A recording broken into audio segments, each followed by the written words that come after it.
sempre veces grande de Tubeza, inauguramos hoxe un curso moi especial para o Ateneo de Santiago polo esforzo que supuxo organizar un calendario de actividades a un contexto tan difícil, nun contexto tan difícil e cun futuro tan incerto como no que se nos está vendo a vir no presente de cara ao futuro. Ainda que esta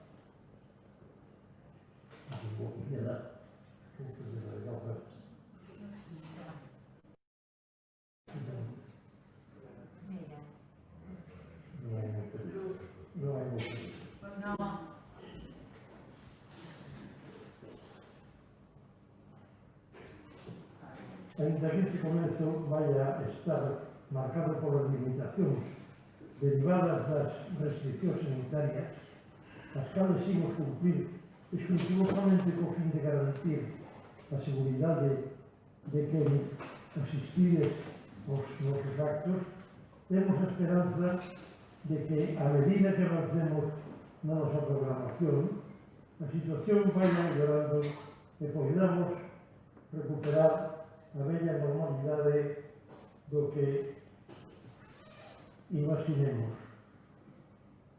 Como xa se comunicou, entre as novidades deste ano, temos previsto abrir un período de preinscripción para todas as actividades que se vayan a realizar co obxeto de garantir a asistencia rotativa, ademais de ter adoptado un protocolo de actuación que vos pregamos cumprades estrictamente, con medidas como a obriga de levar a máscara posta en todo momento, a desinfección de mans á entrada, manter a distancia de seguridade, respectar os sentidos de situación establecidos e permanecer no asento durante todo o acto ata que o personal da sala que podedes diga que podedes abandonar. Con isto, agardamos poder levar unha garantía o programa elaborado para este curso, onde recuperaremos as conferencias dos luns do Ateneo, as visitas guiadas e as presentacións de libros, así como a presencialidade do club de lectura e as clases de meditación, grupos que se mantiveron en todo momento de forma virtual. Ademais, que comenzamos con novos proxectos como o Ateneo Radio e a conmemoración do centenario do nacemento de Isaac Díaz Pardo, sen esquecernos o premio do xornalismo cívico de Alfredo Vicente, que leva activo dende a súa convocatoria en abril. Hoxe, con enorme ilusión, inauguramos a segunda edición do Festival Barroco que tantas alegrías nos proporcionou hai un ano. Ao longo deste mes de outubro poderemos gozar dunha serie de concertos de músicos do máis alto nivel, tanto galegos como do panorama internacional, centrados alrededor do barroco italiano, alemán e sobre todo francés, o cual nos vai introducir hoxe a prestixiosa musicóloga Teresa Aldana. O encargado de presentarnos con máis detalle o soberbio currículo da nosa convidada será Víctor Carou, director artístico do festival, a quen cedo a palabra antes de trasladarlle públicamente os meus parabéns polo excepcional programa do Ateneo Barroco 2020 e agradecervos a vosa presenza, agardando que desfrutedes de todos os actos. Que sexa así. Boas tardes. A verdade é que primeiro que quero manifestar é a honra que me supón unha confianza depositada pola directiva e por en nombre de todos os membros do Ateneo de Santiago para encargarme a confección da programación deste festival que verdadeiramente me fai moitísima ilusión preparar podo dicirse a cada ano, porque xa van dous, non? Que neste segundo ano vamos a dedicar a moitas cousas, non? Pero hoxe temos a Jean-Philippe Rameau como protagonista deste relatorio, desta conferencia inaugural, porque a partir de Rameau e do barroco francés estouse o resto da programación na que se tocan distintos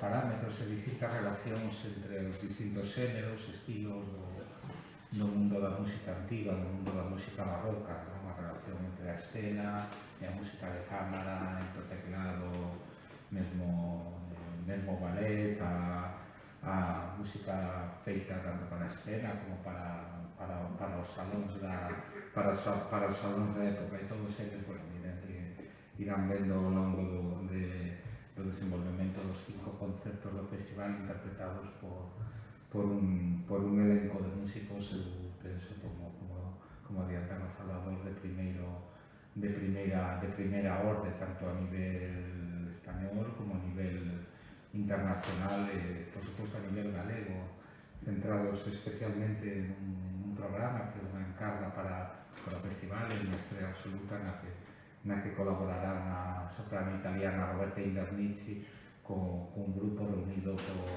por Manuel Vilas e o consulto Ars Atlántica, un programa na que se fai un repaso a ópera italiana vista non leída non dende a escena dos teatros, senón dende os salóns dos palacios e mesmo das tabernas a través de exercicios para guitarra, etc. Hoxe temos con nós a Teresa Arrán para falarnos de Jean-Philippe Rameau, que é un pouco, digamos, ese iso en torno ao que xurde a programación deste festival, que non por menos coñecido e menos difundido ao nivel das grandes figuras da composición do barroco que van a estar representadas no festival, non? Dende Monteverdi, Händel, Telemann, etc. Rameau quizás é probablemente o menos coñecido deles, e non por iso o menos influinte e o menos importante de todos eles. Pero non sei se a Teresa que nos fale de Jean-Philippe Rameau. Bueno, dicir que para min primeiro agradecer a Teresa o esforzo por estar aquí nun ano complicado en todos os sentidos para ela, e a alegría de vela así de ben e disposta a estar hoxe con nós, non? Ela é musicóloga, é mestra, é profesora de música, está licenciada en Historia da Arte, en Historia da Música. Eu a coñeci moi nova, empezamos a colaborar xuntos un pouco antes, incluso das primeiras edicións. O Festival Vía Estelae, a verdade é que sempre tiven un feedback dunha calidade humana e dunha calidade profesional extraordinaria en todas as encomendas que tivemos o placer de realizar xuntos, non?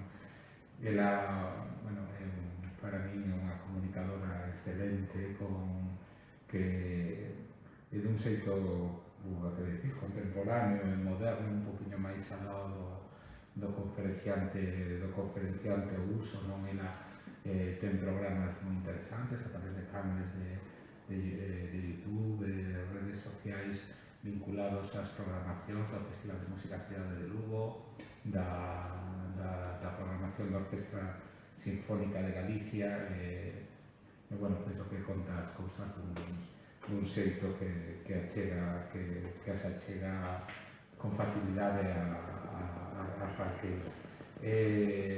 Bueno, nos vai a falar de Jean-Philippe Rameau, reiterarle o meu agradecemento porque este aquí, de verdade que é sincero,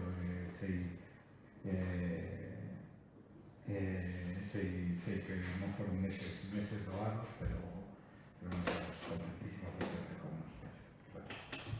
La que está agradecida desde luego soy yo por contar conmigo en un momento tan especial y poder compartirlo con todos los socios o un buen ramillete de miembros del Ateneo Barroco de Santiago. Vamos a abrir, a inaugurar la segunda edición de un festival y eso hoy por hoy es casi ser un héroe. Es una cosa así en estos momentos. Así que enhorabuena a todos por colaborar de alguna manera en esta actividad. A mí me toca hablar de Jean-Philippe Rameau, un autor en principio conocido, su nombre suena mucho, pero a la hora de ponerse a investigar un poquito o a leer un poco sobre él, nos damos cuenta que hay muchas lagunas en su biografía y quizá esté injustamente tratado por la historia de la música porque no se reconoce a veces el valor y como bien decía José Víctor, la influencia que tuvo en otros músicos, que a su vez sí nos suenan mucho más. Bueno, de primeras hay que decir que Rameau va a acompañar la charla con una pequeña presentación. Muchísimas cosas, pero vale.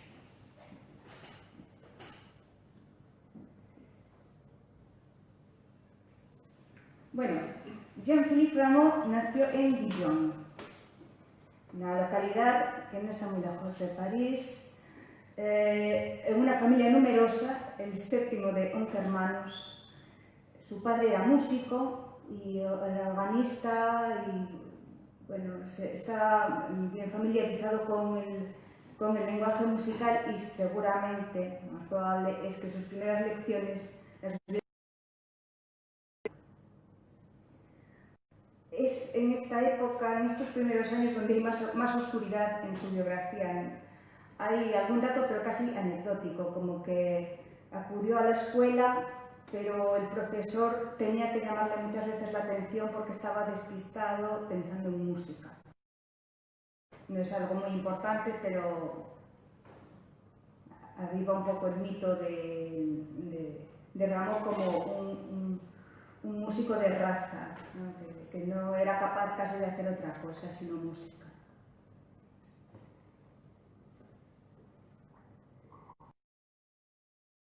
Por las localidades que rodeaban su ciudad natal, a medida que iba aprendiendo a tocar el órgano, a componer, llegó hasta Italia, hasta el norte de Italia.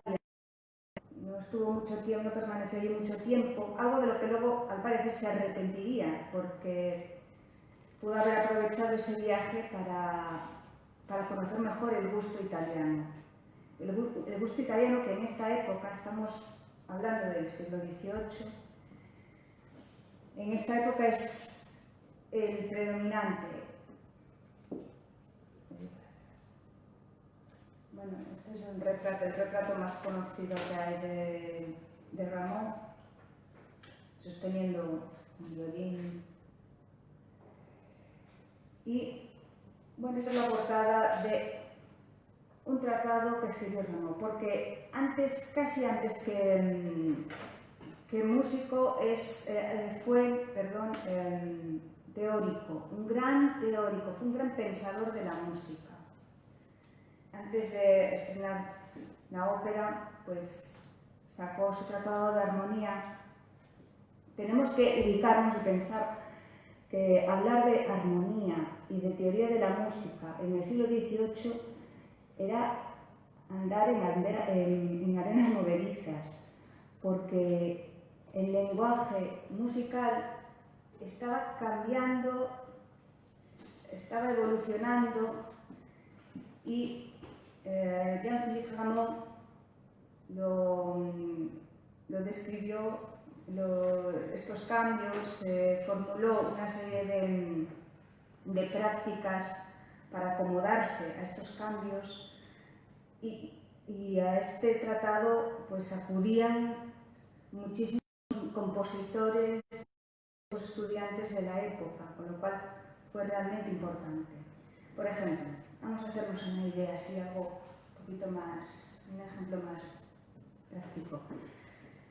Una de las teorías que desarrolla Rameau en este tratado es la de las funciones, la función armónica del acorde fundamental. El acorde fundamental, como bien sabemos, es el de tercera y quinta, do, mi, sol, y la relación armónica que tiene con sus inversiones. Algo que a lo mejor ahora nos parece sencillo o básico dentro de la armonía, en aquel entonces era necesario desarrollarlo y escribirlo. Además, tiene su cosa, porque, evidentemente con esta tipografía y con este tamaño es muy difícil leer el título del tratado, pero el tratado dice algo así como Tratado de Armonía reducido a sus principios naturales. Todo lo que él explicaba en este tratado le daba buscaba un soporte en la naturaleza para darle justificación y darle una explicación válida para los otros músicos o los otros teóricos. En el siglo XVIII, en nuestra época de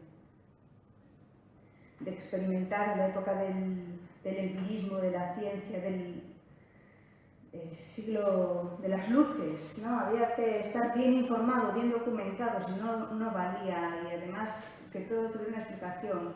La música es algo tan intangible que él le daba su explicación siempre con ejemplos de la naturaleza, como algo, esta tríada, por ejemplo, esta tríada de do, mi, sol era una consonancia para nuestro oído por naturaleza, porque sí, explicaba y daba sus explicaciones físicas y naturales. Bueno,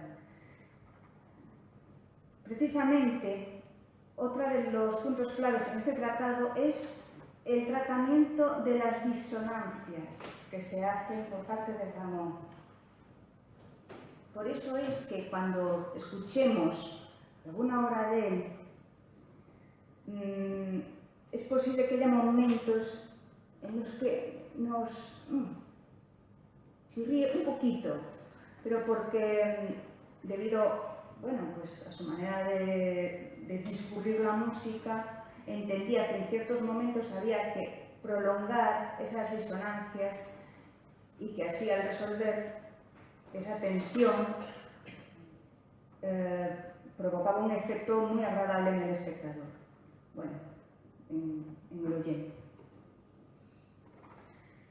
En fin, la armonía y Rameau eran algo inseparable.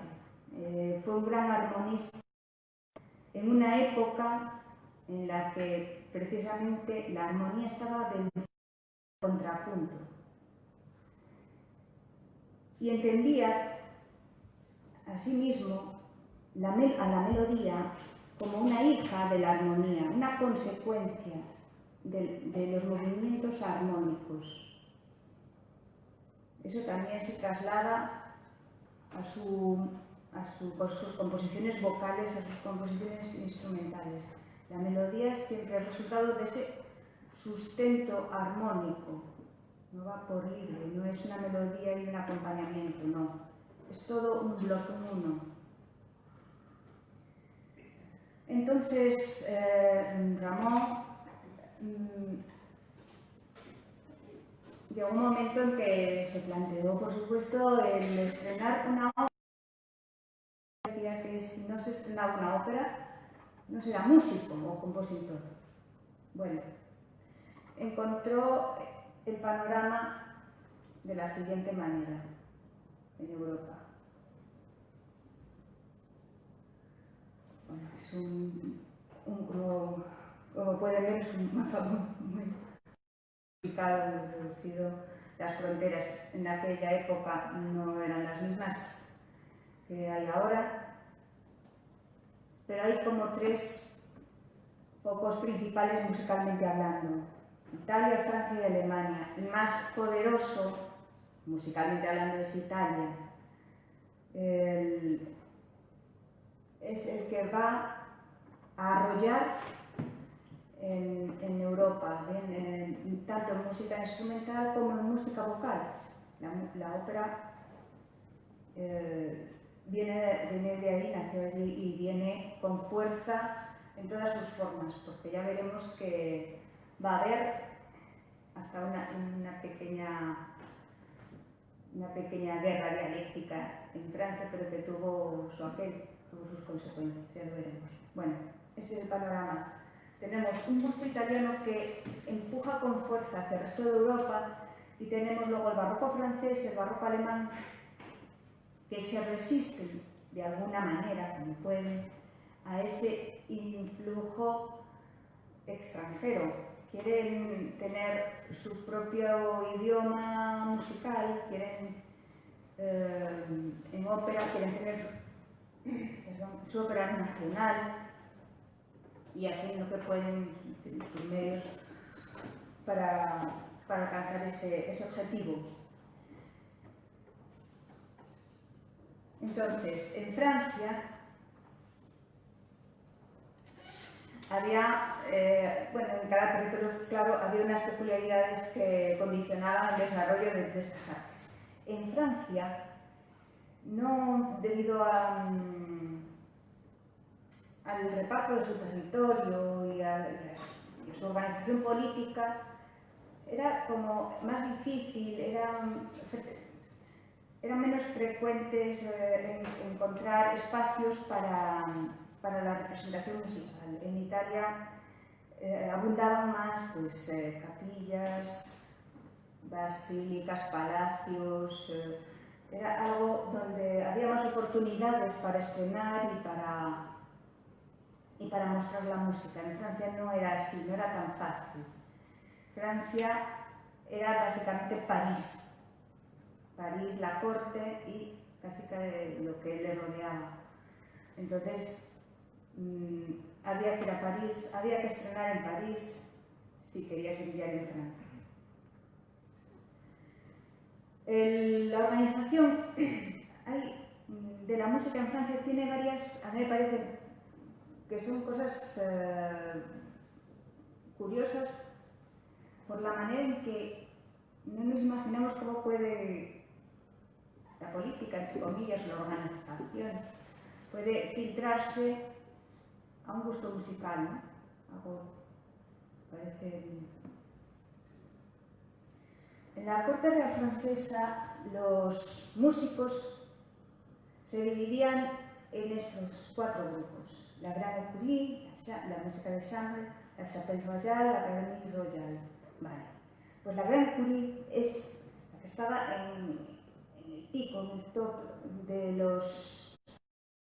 Además, los músicos que tocaban en la Grande Écurie eran músicos socialmente muy bien vistos, tenían un buen sueldo y tocaban además en ocasiones especiales. Eran los músicos que tocaban en el exterior. Nos podemos imaginar qué instrumentos tocaban, instrumentos de viento fundamentalmente, si no, no sonarían y además sería difícil Bueno, pues toda suerte de instrumentos de viento que podemos imaginar, trombas, trompetas, etc. Y hay que sumarle hoy, que nació en este siglo y dio muchísimo juego y para añadir melodías y timbres a estas músicas de la Gran Écurie. Y bueno, ¿qué nos puede decir? ¿Cómo puede ser esa música que tocaban los músicos de la Gran Écurie? Pensemos que a veces iban montados a caballo o precisamente acompañaban eventos donde se paseaba a caballo, eran situaciones muy formales, con mucha pompa. Entonces, sus ritmos habían de ser al paso de esa gente que desfilaba, había a caballo, bien a pie, y tenía que ser un ritmo muy majestático, muy de fanfarria, porque además en los instrumentos de viento suele combinar muy bien la fanfarria. Si pensamos un poco en la música francesa y en las grandes oberturas francesas, esos ritmos punteados, tan, ta, tan, ta, tan, nos recuerda un poco al trote del caballo, y a ese aire majestático y grandioso que se le quería dar. La música de Logo de Chambre, la música de cámara, para diferenciarla de las otras, la música que cabe en la habitación, en la Chapelle Royale, la música de iglesia, coros, y la Académie Royale, donde además se cultivaba el interés no solo por tocar algún instrumento, sino también por aprender lecciones de música.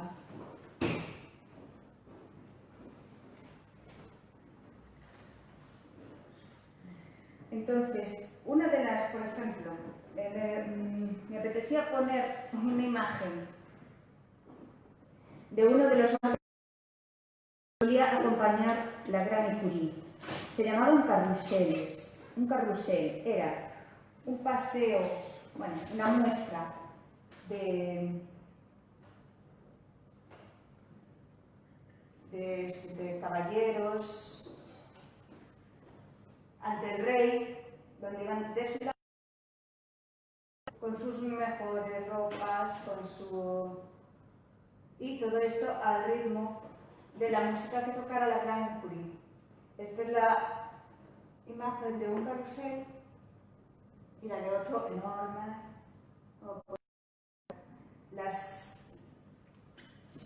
Las ocasiones en las que tocaba la Gran Écurie eran desde luego grandes despliegues de personal y de poderío real, porque esto era una muestra, desde luego, de una propaganda de poder real del rey. También la búsqueda de este estilo nacional era, en cierto modo, otra manera de propaganda, ¿no? Es, pues difundir lo suyo, lo propio, sin adoptar gustos extranjeros. Vale, pues ahí en ese panorama es en donde Rameau va a estrenar una ópera. Son muchas decisiones las que ha de tomar. Él va a ser una ópera en francés, intentando continuar con lo que había hecho, con lo que había hecho Lully, que era una ópera nacional francesa, la tragedia lírica, que terminó por ser la tragedia lírica. Luego vemos, será la ópera Hipólito y Alicia.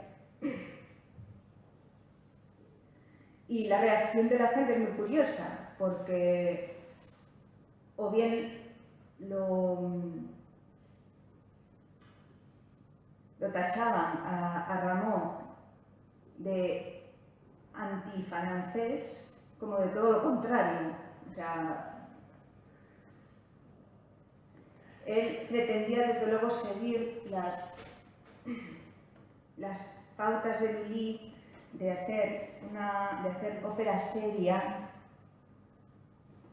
basada en temas mitológicos muchas veces para, pues eso, para ensalzar algunas de las virtudes del rey, con números de ballet. No podemos olvidar nunca que en la música francesa el ballet es fundamental, es importantísimo, con lo cual eso implica un ritmo marcado o que por lo menos se pueda seguir.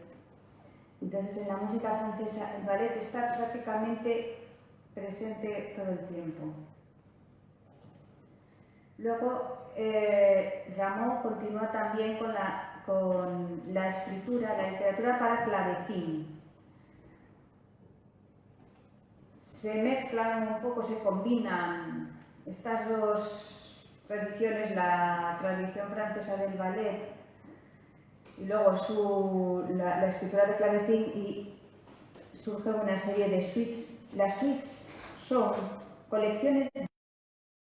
En un principio eran danzas sin un orden concreto, una colección de danzas, porque se usaban para bailar. Es que ahora no se usan para eso, pero es que antes sí se bailaban.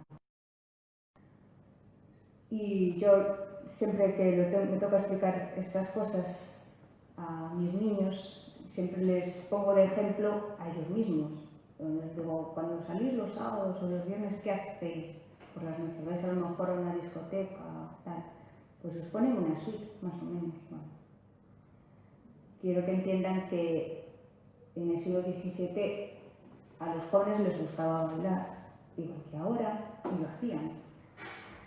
Lo hacían con lo que tenían. Bueno. El clavecín es un instrumento doméstico. Vamos a recordar un poco lo que es el clavecín. Es un instrumento de teclas que apuntan los estudiosos a que se puso de moda, se impuso en este siglo. El laúd en Francia, por lo menos, era un instrumento asociado con la nobleza, también el laúd. Bueno, pues lo que pasa es que después, con el bajo continuo, se hizo obligatorio el uso del laúd. Obligatorio puede ser un laúd, puede ser lo que sea, pero bueno, se demandaba más el laúd en los conciertos. Bueno, buscaron maneras de más amplitud sonora. Al final, el laúd sabemos que es como una especie, entiéndanme, de guitarrita, ¿vale? Quiero decir, mástil, caja. Si lo tumbamos y en vez de accionarlo las cuerdas con la púa de una guitarra, los accionamos con una tecla, pues tenemos una especie de clavecín. Bueno, quise incluir un vídeo explicando el mecanismo de un clavecín. No es más que la tecla acciona una púa que pinza una cuerda.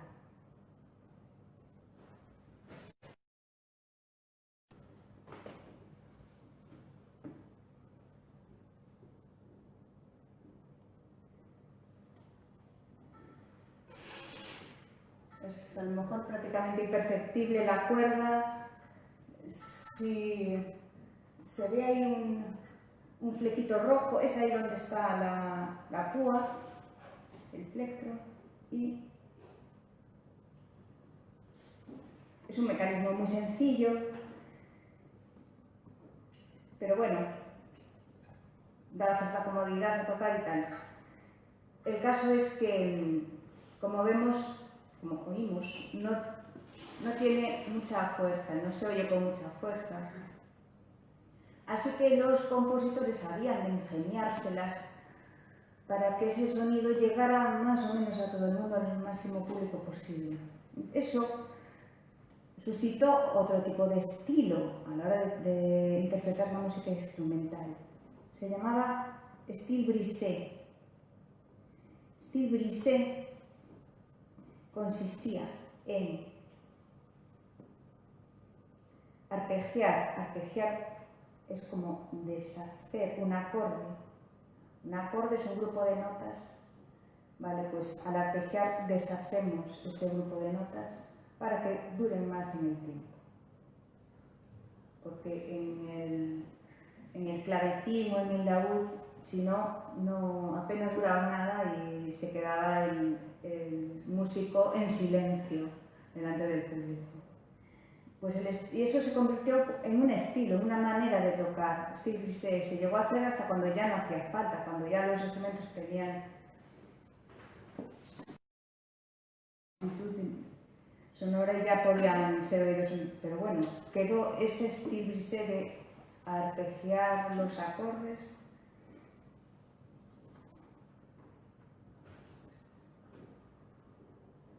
Bien, pues Hipólito y Alicia de 1733, pensemos que Rameau en este momento, si nació en el 83, rondaba los 40 años, que es ya una edad importante para estrenar una ópera. No sé si leemos biografías de compositores, bueno, pues es un poco tarde ya, ¿no? Se empezó ya mayor. Le llevó muchos años escribirla, le dio muchas vueltas. Claro, era una ocasión trascendental en su vida. Lo hizo cuando estaba bajo la protección de la Pouplinière. Era un noble mecenas, que muchísimas propiedades. Entonces, en su casa, en la casa de la Pouplinière, se juntaban los intelectuales, los pensadores de la época. Si en ocasiones cedían espacios para que se representaran ensayos de óperas, es decir, que era una persona muy influyente, muy interesada en el desarrollo de las artes, y que a Rameau le dio la oportunidad de poder dedicarse en serio a componer esta ópera en conciencia. Aparte que lo tenía en una semana normal de la Pouplinière era hacer música para un concierto los sábados, para una misa solemne en los domingos, luego otro concierto el domingo por la tarde y otros 2 o 3 a lo largo de la semana. Era un trabajo intenso, pero bueno, era trabajo y era una oportunidad de mostrar su obra, que era lo complicado de aquella época, y de esta manera empezó a hacerse un nombre, Rameau, y a Hipólito y Alicia, que fue una ópera, como ya decía antes, fue criticada, pero se mantuvo y a día de hoy se sigue considerando una obra maestra. Continuó escribiendo óperas y llegó a escribir hasta 31 óperas. Óperas, entre óperas y óperas ballet también, ojo. Ópera ballet, claro, es algo típico de Francia, como no. Estas son, por ejemplo, algunas obras destacadas. Las Indias Galantes, una ópera ballet que es muy conocida dentro de la obra de Rameau. Castor y Pollux se considera algunos que la consideran la mejor de sus obras, Lefebvre y Dardanus. Estas son quizás las más destacadas, pero como digo, son 31 en total, lo que viene a representar no poca cosa. Además, se sabe que tuvieron una buena acogida porque se hacían muchas parodias de estas óperas en París. Parodias eran versiones baratas, como quien dice. Eso quiere decir que sí, que eran bien acogidas por el pueblo y o sea que eso sí que es una buena muestra. Las óperas ballet eran, pues eso, un híbrido de óperas entradas, como se dice en ballet, ¿no? Cuando había entradas, diferentes entradas de ballet, y también había arias, pocas, pero había. Eran tan apasionados del ballet en Francia que fue un género que se hizo bastante popular. Y como ejemplo me apetecía poner un número de las Indias Galantes para que nos hagamos una idea, porque era un ballet, por supuesto, escenificado, y además está pensado, bueno, la localización de este ballet es en 4 puntos de la Tierra distintos, precisamente para buscar ambientaciones muy exóticas y que deslumbraron mucho al público. En esos 4 diferentes puntos del planeta suceden 4 historias de amor. Y esa es básicamente el argumento de las Indias Galantes. No es un argumento muy enredoso ni tal, pero bueno, lo que la gente iba a ver era el baile y unas poquitas áreas líricas.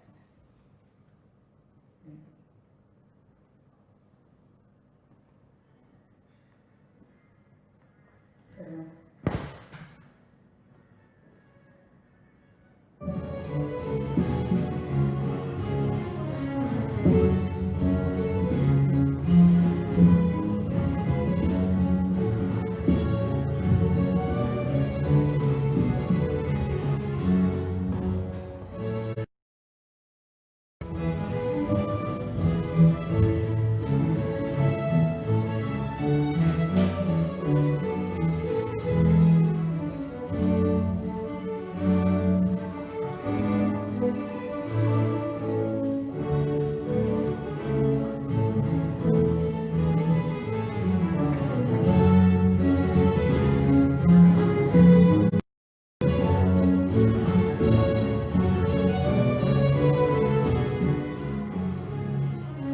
En ocasiones estos ritmos cadizos, estos números tenían tanto éxito que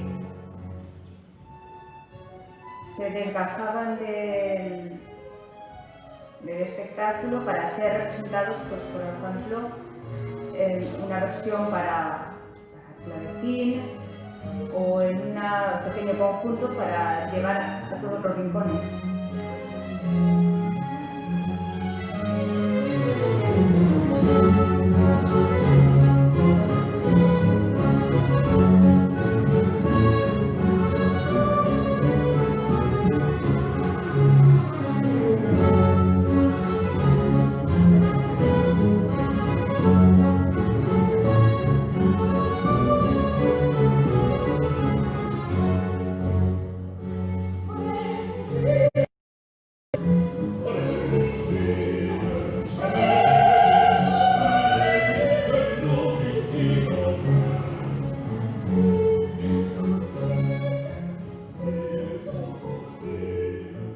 Esto es una muestra de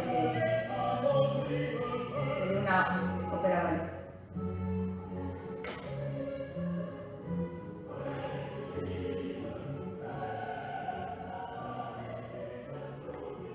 La ópera francesa tenía mucho cuidado la prosodia, vocalización, porque es lo que caracteriza una lengua. Pues,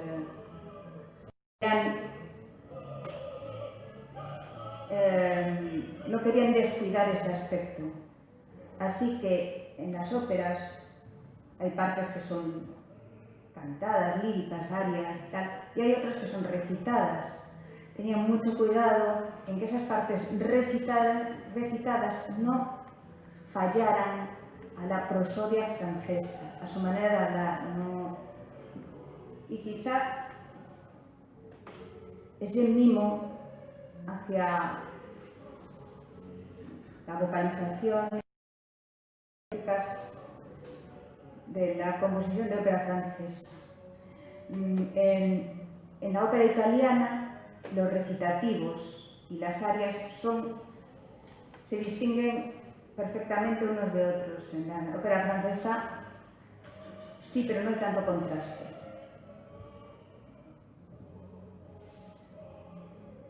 Y hablando de ópera italiana y ópera francesa, nos queda por comentar, ya para acabar, el lío en el que se metió Rameau, que no fue tanto lío, realmente, cuando comenzó la guerra de los bufos, esa querella tan famosa de la historia, que realmente hay quien dice, que hay quien le llama guerra de papeles, porque discusiones hubo pocas, lo que hubo fueron contestaciones a través de tratados, de prólogos o de lo que sea, una guerra de pensadores y bueno. Pero era una situación que ya se venían cociendo desde hacía tiempo y en un momento, a mediados del siglo XVIII, reventó en Francia, en París. La ópera italiana, la ópera italiana, ya sabemos, es una ópera seria y hay una ópera más relajada, una ópera cómica, una ópera bufa. Y en ese momento estaba muy de moda, acababa de nacer en Nápoles y tenía muchísimo éxito. Eran obras que resultaban muy divertidas al público porque se referían a temas y a argumentos que les estaban aconteciendo a ellos mismos. No hablaban ni de mitologías, sino de siervos, de criados, de señores, o sea, de réditos amorosos. Les divertía mucho el lenguaje muy coloquial,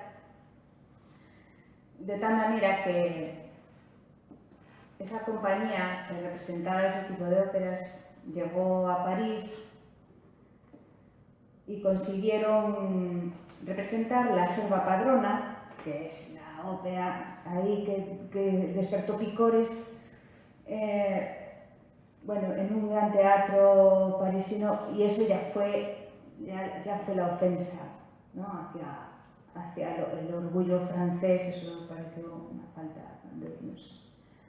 Y es cuando se desató la guerra. A un lado estaban los afrancesados, los partidarios de la ópera seria, de la tragedia lírica francesa, y que no se podía perder esa tradición o ese gusto refinado, y por otro lado estaban los partidarios de esta ola fresca que venía de Italia y que tanto les divertía. Estamos a mediados del siglo XVIII, son años peligrosos para empezar a discutir, porque por debajo subyacen otros problemas, otras discusiones que no tienen que ver con la música. Me explico. Estamos a las puertas de la Revolución Francesa y en estas representaciones se quería ver, pues una lucha entre clases, a lo mejor entre lo popular y lo cortesano, algo así, además de otras tantas que hablan las malas lenguas que decían que la amante del rey podía a esas representaciones, mientras que la reina no. Entonces unos eran partidarios de la reina y de defender su honor a muerte, entonces iban con ella. Entonces ahí en eso se enredaban un montón de asuntos que no necesariamente tenían que ver todos con la música. Pero bueno, sí es un reflejo de cómo estaba la sociedad en aquel momento y en eso consistió la caída de los bufos. Y como todas tan elevadas, tan teóricas, pues siempre nos dejan muy buenos, muy buenos documentos para estudiar esa historia y los problemas que estaban aconteciendo en la Francia de aquel momento. Son unos documentos importantísimos, valiosísimos, porque en esos debates es cuando nos enteramos precisamente de los problemas de verdad y no de los que nos querían a lo mejor transmitir los historiógrafos. Y con esto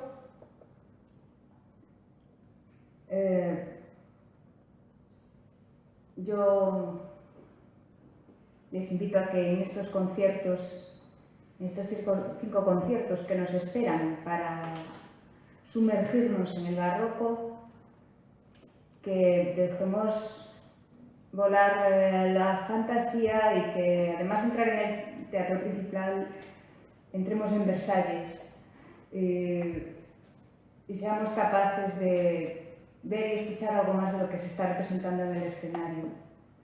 Que eso es una de las magias que tiene esta música histórica. La vamos a llamar clásica, la vamos a llamar histórica, porque nos trae un pedazo de historia. Es la mejor manera de viajar en este momento. Muchas gracias.